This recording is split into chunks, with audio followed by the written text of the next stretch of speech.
Nitag Timor-Leste lança treinamento durante l'Oron Lima, Konaba Kursu Vacinologia segunda-feira iha Hotel Timor. Presidente Nitag iha Timor-Leste Mariano da Silva Marques informa. Formasaun ida ohine hanaran terminologia ciência vacinologia, ciência nebe estuda Konaba impunidade o ensaema desenvolve vacina. No formação participa os especialistas sira, usi pedetria HNGV, responsabilidade VIP, no vigilância sira, tamba durante sira maka serviço makasliu, ia area vacinação nian.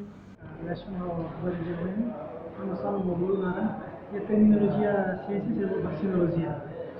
Vacinologia é ciência que estuda Konaba imunidade, sama emergência vacina, sama kemarin estudo sira antes de halo vacinação, terus vacina yang ada.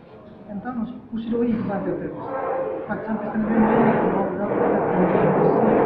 especialistas di hospital asal Indonesia, orang member Nitag sira, akibat ini nomos colega responsável PI no vigilância.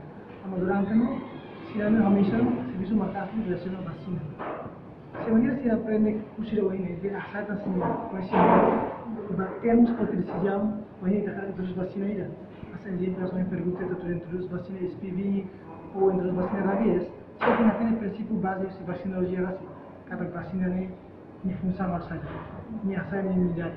Então, o objetivo de ONU Enquanto representante Organização Mundial Saúde, Arvin Matur Hateten, vacinação hanesan meu sida, nebebele prevene usimora sadaet sira, no vacinologia sai nudar fundação ida científica, banhira precisa ba imunização. Powerful tools for preventing and controlling the spread of infectious diseases, and vaccinology provides a scientific foundation upon which the immunization strategies are actually built. A deep understanding of vaccine development, mechanisms of action, and the immune response is actually very essential in making the informed decisions on vaccine selection, introduction, and scheduling within the immunization program. I'm certainly not an expert, and the experts are here to be discussing all during the next few 5 days.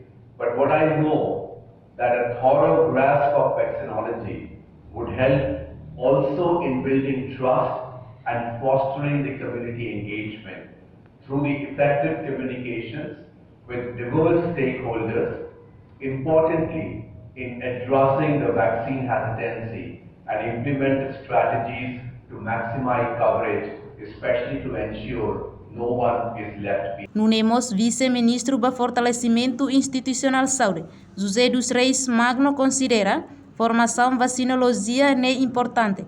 No nação barak sedau halau formação Konaba idane. Reportagem Celestinha Falo Televisão Timor Post. Janela informação ba emahoto. Atuatena informação atual diagliu kita halua. Haneha butang subscribe, like, halo comentário no file butang ba media sosial hoto.